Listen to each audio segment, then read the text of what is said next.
Welcome to what is a very, very special share, a very timely share. I'm here with my cousin Michael Kalati, and we're going to be discussing a topic from the Rambam, which he's going to explain. And I should add that this shiur is in memory of Elisheva Yael Bat Levi Velea, which is my cousin Elizabeth, who is Michael's sister. So without any further ado, here's Michael. Thank you, Rav Mashiach. In this episode, I would like to describe Rambam's human dispositions, character traits, Hilchot De'ot, which I thought was rather apt, because my sister was rather a remarkable woman. And this was, this is a good reflection of her character traits and how she lived her life. So I thought this was rather apt. So he starts, Deus haube yesh l'chol echad mibnei Adam v'zu meshuna v'zu u'achoka mimena b'yoseh. Each and every one of the sons of man has many innate tendencies which differ one from the other and which are extremely afar. What he means by this is there are polarities between character traits. For example, an analogy would be if you have fire and ice, the polarity is based on temperature. Oh. So he goes on to describe 9 character traits, the polarities of the character traits. So he continues. Yesh adam shehu ba'al chema. There is one man who is has an angry temperament, koyes tomid, constantly vexed. V'yesh adam sheda'atom yoshevet olav. And there is another man of a calm disposition, ve'eno koyes kalal, without angry moods whatsoever. Ve'im yichas kas ma'at b'kama shanim. And if he does show anger, it is but one bit of anger in many years. So he's talking about a calm person generally who gets angry in order to lay down the law, like someone would do perhaps in business. You can be calm, but sometimes when you have to lay down the law, a bit of anger is not the worst thing. But it's only once, like he says, in a few years. I think this type of anger is called ka'as al panav. It's not when you lose control. Maybe it's talking about like almost like controlled explosion. Yeah, controlled explosion. Yeah. Okay. So and he continues. V'yesh odom shehu gava lev biyoter. And another characteristic of man can be full of pride. V'yesh shehu shfal ruach biyoter. And another man who is extremely humble. V'yesh shehu ba'al taiva. And one who is full of cravings, lo tishba nafsho mahalach bata'ava, whose nefesh, whose being is never stilled by the pursuit of propensity, like he can never satiate his soul.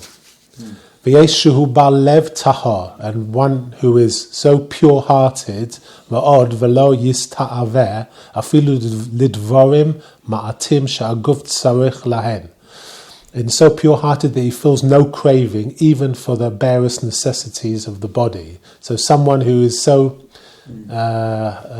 pure-hearted and simple that he forgets sometimes even the necessities of his body.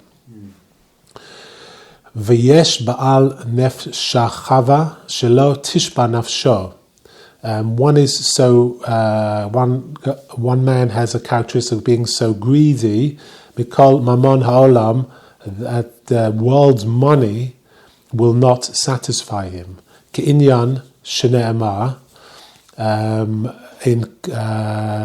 as the subject is spoken of in Koheles, chapter 5, verse 9, Ohev kesef v'lo yishpa kesef. He, and I quote, he that loveth silver shall not be satisfied with silver. So he's talking about someone who's so greedy that whatever money he receives or makes, it's never enough. and he's just obsessed by money. Yeah. Bottomless pit. Yes, exactly. And there's the opposite extreme. He says, "V'yesh maktzeh nafsho she'edoyo afilu dvar ma'at." And there is one's being who's so restrained that he considers even enough, even part of small amounts.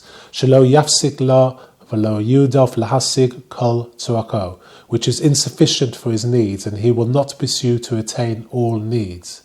So he's talking about the other extreme, which is too restrained, and he doesn't give himself enough of what he needs, which can be a very bad thing, obviously. He continues, "V'yeshuhu masagef atzmo barav," one who suffers hunger in his efforts to hoard things. So he's a hoarder. On the one extreme, he's a hoarder. "V'kovetz al yodo ve'eno ochel pruta mishloela b'tzar gadol," and he does not eat a cent's worth, a pruta's worth of his own, without great torture to himself. So here's a real miser who kills himself, he hurts himself to spend a penny or a cent. V'yeshuhu ma'abed kol memono biyodo l'da'ato, and another wastes his money with his own hand deliberately. So these are again two extremes: being a miser and being someone who is spendthrift, someone who spends his money in a unrestricted way. V'al drachim elo sha'a kahadeus, and of such ways are the rest of the tendencies. Kugon v'holel v'onen v'chila v'shova v'achra zari v'rachamon v'rav v'lev v'yamatz lev v'kotze bahen, and of such ways are the rest of the tendencies, as the optimist and the pessimist, the miser and the philanthropist, the cruel and merciful, coward and the brave, and so on. So he's giving us 9 character traits, 9 polarities, I should say. He talks about the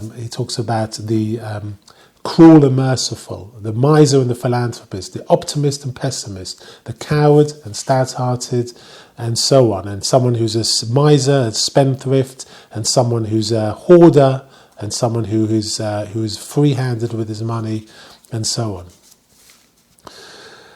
And he goes on, "V'yesh ben kol dea v'dea ha'achoka memena b'katze ha'acha deos b'inyonos zu r'choka mizu."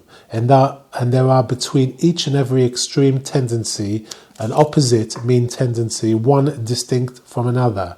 So he's again going back to between each tendency, there are many, many different types of various tendencies. We're all human beings. We all have different character traits, and there were many, many different types, and there were many, many extremes to all these character traits.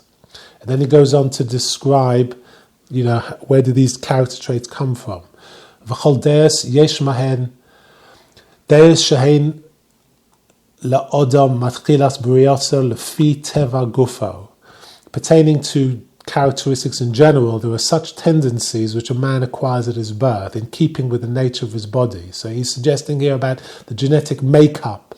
This is the nature of the person. That's what he's got to deal with. That's what he's born with, and that's the set of criteria they have to work through. Okay. Yeah, exactly. V'yesh mahen deus she'tuv'o shel adam ze mechuvan v'yosid lakabel oso mehera yote mish'a deus. And there are particular tendencies to which a particular person is by nature prepared to acquire them more aptly than other tendencies. Like he is more open to absorb certain tendencies. Perhaps he's been born into a community or born into a family that are a particular type of people, and he's more likely to naturally attain certain character traits. You're saying that's because of circumstance? That's because of circumstance. And also more, it's a physical thing. He's actually born into a family that kind of has a little less option. Yeah. Or he has he's more likely to be a certain type of person because he's born into a community, he's born into a type of family that is so-and-so. Yeah. Okay.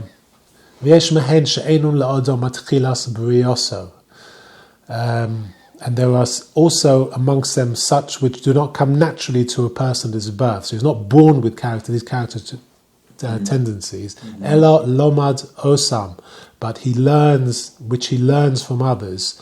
Va'acherim o shenifra lahen me'atzmo lefi machashva she'alta b'libo, or by leaning towards them as a result of a thought invented by his heart. So here we're talking about he picked up character traits that he learned from his birth, after his birth from other people, or by thoughts that came into his heart. So something he'd learned from others, or something that he developed through his own heart. So this is not necessarily forced on him by his nature, but this was perhaps to nurture or perhaps learning about a new character traits. או ששמע שזו הדעה טובה לא הובא ראו ללך והנהיג עצמו בה עד שנקבע בלבו. Or by having heard that this particular tendency is good for him and proper to follow it, and he did follow it until it was set in his heart. Also, he was taught a particular character trait, tendency that he thought was correct and proper to develop, and he developed it until it was part of his character. So he's describing here the various ways that you can you actually attain character traits. It's either be born that way, either you're brought up that way, or either you develop it within yourself through your own intelligence or perseverance in your character. Now he goes on to talk about the extremities of the polarities and how you should, where you should find your sort of sweet spot. שתי קצוות הרחוקות זו מזו שבכל דעה ודעה אינו דרך טובה. The two extremes in each and every tendency is not a good way. ואין ראו לא לאדם ללכת בהן ולא ללמדן לעצמו. And it is not proper for man to follow them, nor to have himself instructed in them. So he's saying that the extremes of these of any character trait is not a good way. It's not a correct way to follow them, and you should not be instructed in them. In other words, if you see other people that have extreme characteristics, don't look at them and wish you were that type, or try and emulate that personality, because the extremes of anything are no good. He's saying you have to find a different point, which is the correct way. Ve'im matzah tuvonata la'achat mehen o muchan la'achat mehen. If one finds his nature leaning towards one of them or susceptible to one of them, o shekavad lamed achat mehen v'nohag ba yachzir atzma lumutav v'yelech b'derech hatovim v'hu aderech hayeshara. Or if he's already acquired one of them and followed it, he should turn himself towards goodness by following the path of the good, which is the straight path, the derech hayeshara. So if he finds himself leaning to extremities, he should examine himself and turn himself towards what he calls the derech hayeshara, which is the straight path, which now we're about to talk about and describe the elements of this straight path. Derech hayeshara he midah be'enonis shebechol dea v'dea mekol hadeos she'esh lahem la'odam. The straight path is the mean, and the mean disposition found in each and every tendency of all the human tendencies. The mean meaning the average, the middle way. This is what Rambam is saying. V'hi hadea shehi rechoka mishtei hakotzaot v'chukasheh ve'eno krova lo lezu v'lo lezu. Such a tendency is removed from both extremes in an equal distance and is not nearer to one than to the other. So he's saying the correct path, the derech hayeshara, is an equal distance from each. So it's the middle, right directly in the middle path. This is what he's saying is the correct. It shouldn't be nearer to one than the other. Lefichach tzivu chachomim. Therefore, tzivu chacham harishonim sheyehei odam sham deosav tomid u'masha'e osam u'machaven osam b'derech ha'metzayis kedei sheyehei shalem b'gufo. Therefore, the wise men commanded the man should always review his character traits. He should estimate them, analyze them, and direct them towards the middle path so that he will be sound in body. That's very interesting. He's saying that you should, obviously you have to be introspective and analyze your character. Sometimes, you can be a character, you can be slightly to one extreme, you're not realizing it. But when you analyze yourself, you suddenly realize, I get angry very quickly. Yeah. You should, and sometimes you don't notice it in yourself. But it's something you should, think about. It's important to think about that. And also it's very interesting that he uses the word Kedei sheyehe shalem b'gufo, so that he will be sound in body. Some manuscripts over the centuries have omitted the word begufo because they say that it has nothing to do with the guf, it has to do with your character traits, and they actually eliminated the word begufo. But if you think about it, Rambam was way ahead of his time. Yeah. He says that you should, so that he will be sound in body. We know today that when you have an extreme character trait, like you get angry easily or you get depressed easily, it actually has an effect on your body. So you can have a physical complaint because of the of an extreme characteristic in your personality. And I think it was very important that that this word is included, because it actually reflects a very modern thinking in terms of you can give yourself ulcers if you are of one extreme to another. So in other words, it helps you to be sound in body if you are not extreme in any way. So this is very important. I'm surprised that it was taken out, and it also shows what a genius Rambam was, because he realized that an extreme tendency of your mind has an effect on your body, on your stomach, on your dinner. So it's, on your general demeanour. Wow. Yeah, that's a very interesting approach. Okay, so Ketzad lo yehei ba'al chema noach lichios v'lo kamet she'eno margish ela b'yoneno.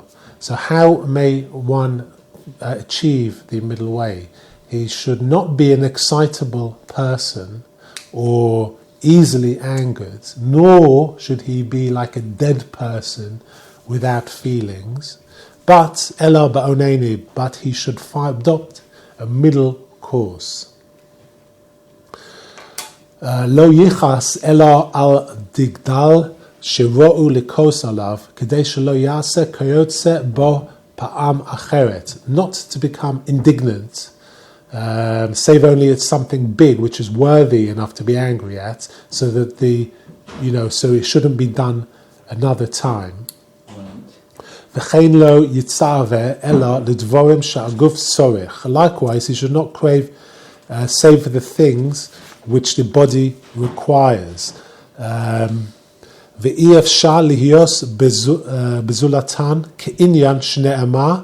In Mishneh, Tzadik ochel l'shova nafsho. He should not crave for things which the body requires, except for the body requires, and without which it is impossible to survive. As the subject is spoken, the righteous, as it says in Mishnah, the righteous eats to satisfy the soul. So he doesn't live to eat, he eats to live. He should appreciate that. Yeah. V'chein lo yihiyeh omel be'isko elo lehasig dvar tzorich lo lechaye sha'a ke'inyan shne'emar tov ma'at letzadik. Likewise, shall he not continue to fatigue himself in affairs, save to acquire what is necessary for him to live on for the time being, as the subject is mentioned in Tehillim, chapter 47, verse 16, saying, "A little that a righteous man hath is better." So he's saying that he shouldn't kill himself working, Right. except to acquire what he needs to survive, and he shouldn't,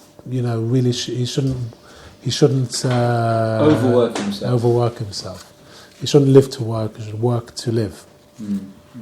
V'lo yikpos yodo biyoseh, and he should not be too tight-fisted. V'lo yefatzeh mameno ela noten tzedakah kafi mitzat yodo u'malave karoi lemid shetzarech.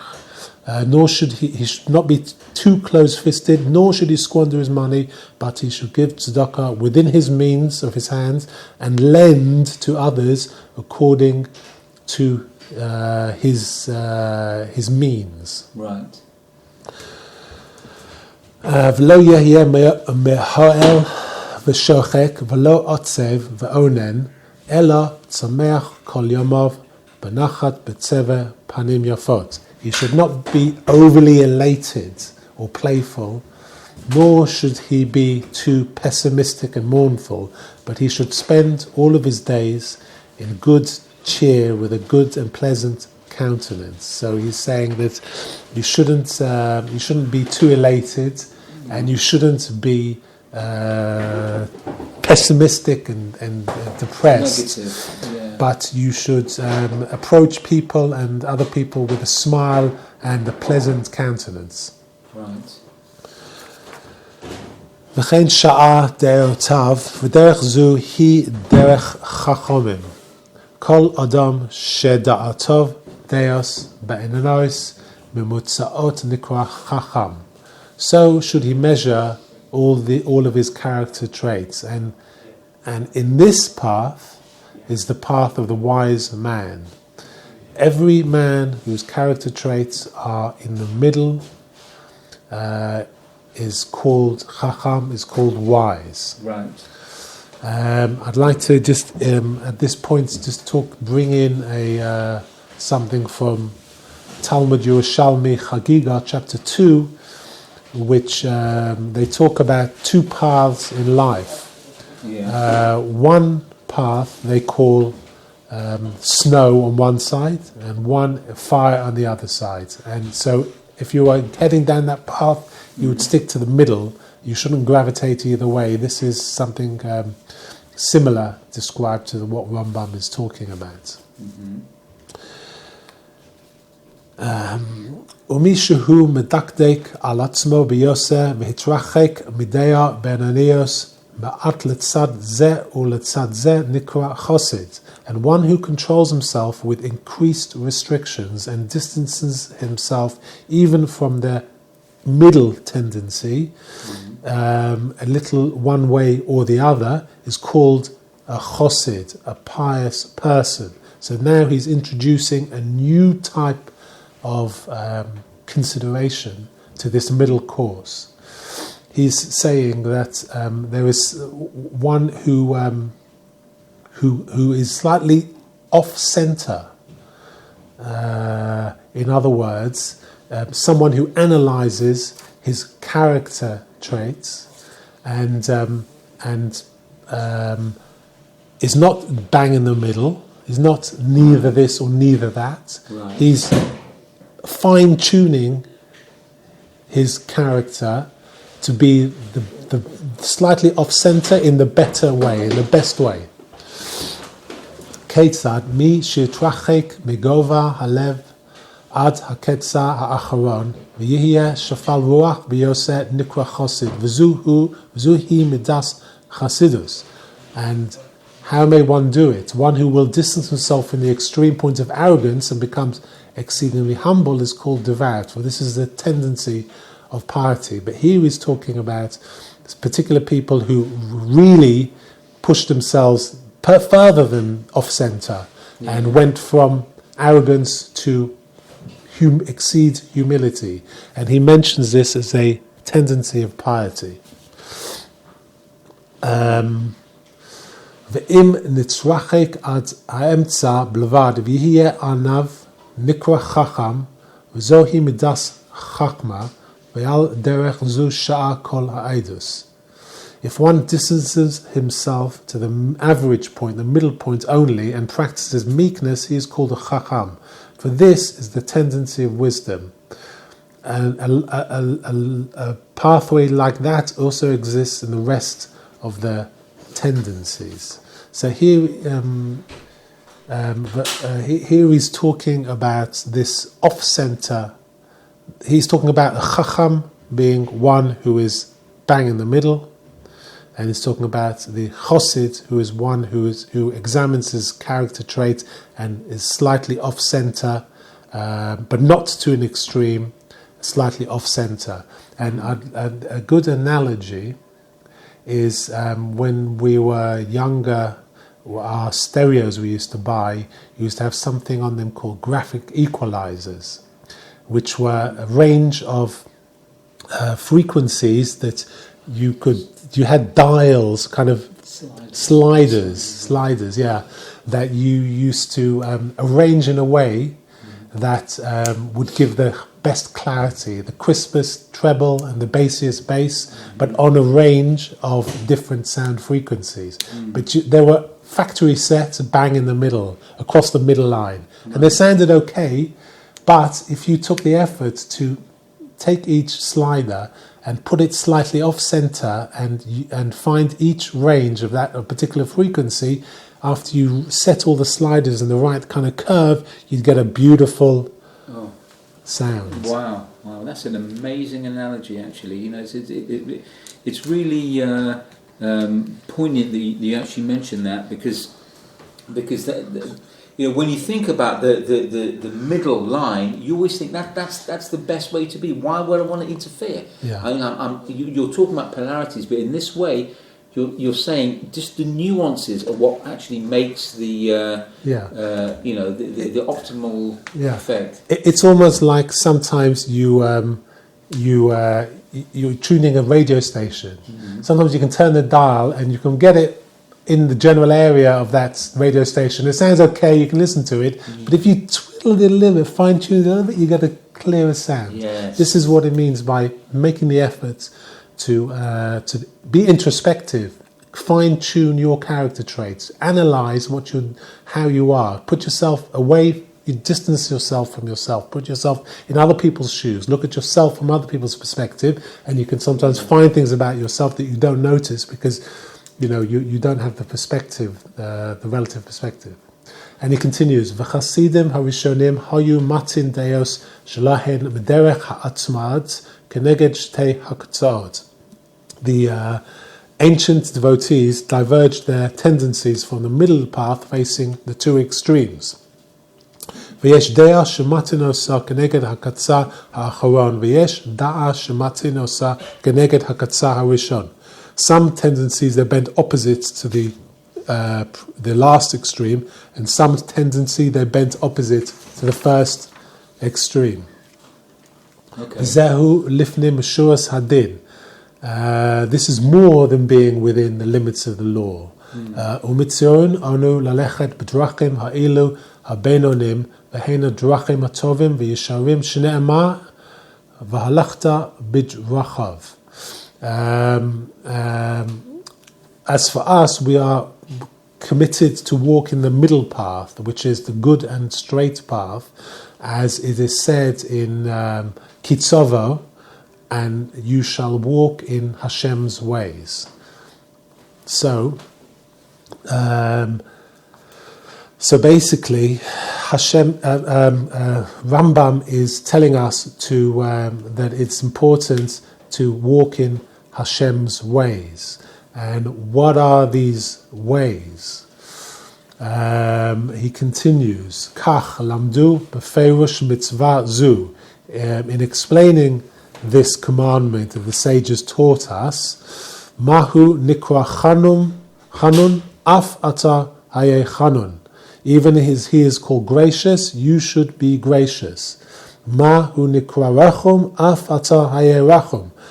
Even as Hashem is called merciful, you shall be merciful. Mahu nikra kadosh af ata have kadosh. Even as he is called holy, you should be holy. So he's talking about Hashem's character attributes and character traits. And he continues, V'al derech zu kru'u hanavim le'el b'chol osan hakinyonin. And in this way, the prophets attribute to Hashem all such terms, such as erech hapayim, long suffering, abundant in beneficence, rav chesed, just and right, tzaddik, perfect, v'yasha, mighty, tamim, gibov, chazok, powerful, and others like these. Leodia shehein drachtim tovim v'yishorim v'chayev adam lahanig atzmo, and to proclaim that they are good and straight paths, and that man is obligated to lead himself in them, and to be like unto Hashem in proportion to his power. So one should train yourself to be a reflection of God's attributes, to be a reflection of Hashem, to imitate Hashem, to become a manifestation of divine energy in this world. And you can do that by aligning yourself with the various attributes of Hashem. And v'keitzad yargil adam atzmo b'deros elu ad sheikovu bo. And how may a man condition or train himself in these tendencies so that they be permanent in him? Here he's going to describe the way that we talk about a lot of character traits, but how do you achieve them? How can you build them into your being? Ya'aseh v'yishaneh v'yishalesh b'ma'asim she'oseh al pi hadeos ha'emtsoyos. He should try once, and then repeat it, and then do it a third time, so that the things he is called on to do in harmony with the tendencies of the middle course, he should repeat and do it a third time, like make it a chazaka. When you repeat things constantly three times, it becomes very strongly inbuilt in you. So this is important. V'yachazon bahem tomid ad sheyihu ma'asehem kalim alav v'lo yihiyeh bahem torach alav v'yikavu hadeos b'nafsho. He should repeat the practice continuously until the doing of it will be accomplished with little effort, and they will not be burdensome upon him. And then these character traits will be a fixed part of his being. So he's talking about, interestingly enough, we find that if you do repeat over and over and over again, you actually develop neural pathways. So you actually change. If you do something often enough, your brain's chemistry changes. Wow. So he's telling us, repeat until it becomes part of you. So he knew that, the act of continually repeating a task makes it actually biologically, you become changed biologically. Wow. Olafi shahashamos ha'elu nikra bahen hayotze v'hem derech habenanim she'onu chayovim lalechet ba nikras derech zu derech Hashem. And because the Creator is termed by these attributes, which are the middle way, this way is called derech Hashem, the Hashem's way. And it's very, very interesting that he in this sentence, he uses Nikra Bahem Hayotze. He calls Hashem by the name Hayotze, the former, the one who formed the world. He could have called him HaKadosh Baruch Hu or the Boreh, but it seems that, interestingly enough, this is only the second time that he describes Hashem as Hayotze, the former, the one who formed man, the one who formed the world. He did it once before in the previous book of Yesodei HaTorah, and he gives it once in this instance, and never again in the whole of Mishneh Torah. So another 950 plus chapters. Wow. And he doesn't describe Hashem as Hayotzer. This is quite significant, as I believe that this alludes to the divine, having the divine, finding the divine point of your character, finding the divine ratio, the golden ratio. How Hashem, we look at how Hashem created the world, how he formed a human being. He formed them all to a particular ratio, a golden ratio, which, funnily enough, when you take the golden ratio and you put it on a line, point A to B, the golden point of a line is approximately 61% down the line. And this is important because this is what Rambam was suggesting is the difference between a chacham and a chassid, is that the chassid will find the offset points, which is either side of the middle points. So he's, if you put efforts into analyzing your character, you will find the divine point, the golden ratio. As he talks about the former, you should be like the former of the world. So this could be an interesting allusion, or alludes to this concept of finding the golden mean of your character. V'hi shelamed Avraham Avinu levanav shne'ema ki yeda'ativ leman asher yitzave es bano ve'es beiso. And he talks about Avraham instructed his children, as it says in Vayera, Hashem says, "For I know him, that he will command his children and his household after him, that they shall keep the way of the Lord." V'haholech b'derech zu mevi tova uvracha le'atzmo shne'ema leman havi Hashem al Avraham et asher deber alav. And if he walks in this way, he brings goodness and blessing upon himself, as it says in Bereshis, in order that the Lord may bring upon Avraham that which he hath spoken concerning him.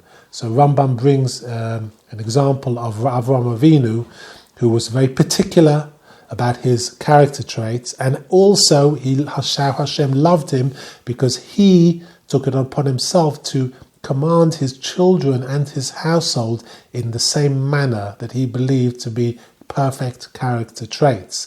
And he inured in his household and family all of these character traits. So that completes Hilchot De'ot, and I wanted to dedicate this episode to my sister Elizabeth, and also my father, whose role model was Avraham Avinu, and he used to make a lot of effort in preparing lessons for us on Shabbos and other days, and he did what Avraham used to do. He was an example to his children and household, and so too was my sister.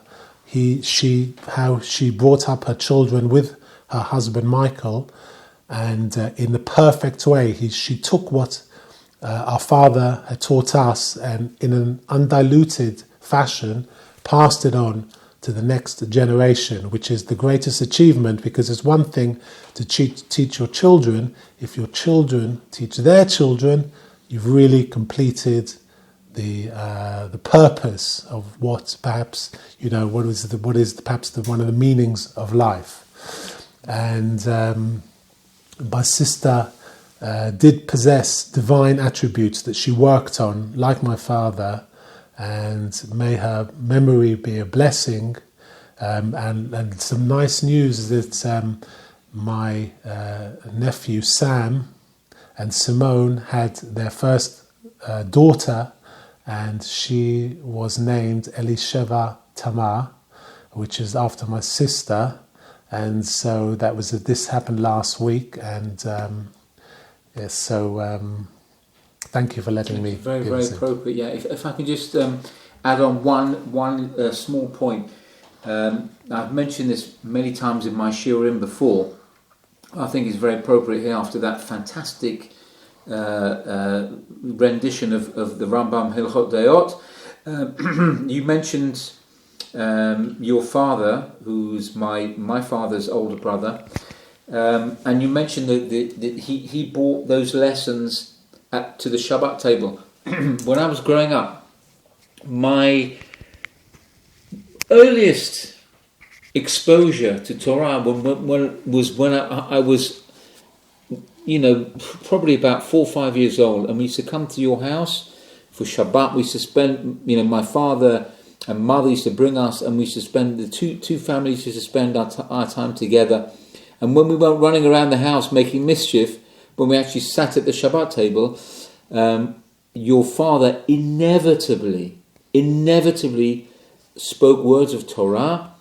And I remember I didn't really understand what they were, but I just knew it sparked in me something that was so profound that I remember saying to myself, I want this for my Shabbat table. I want to have this every Shabbat. I felt that was lacking in me, and so that was my very earliest inspiration to have Torah in my life, to have Torah at the Shabbat table, and I've never forgotten that. It comes to me very, very often when I give shiurim. I remember my uncle Levi alav shalom, that he was the one who created that spark within me, and you can see he definitely passed it on to the next generation, because all of his children in their own way are living his dream. He was very fervent about this dream. He lived his whole life,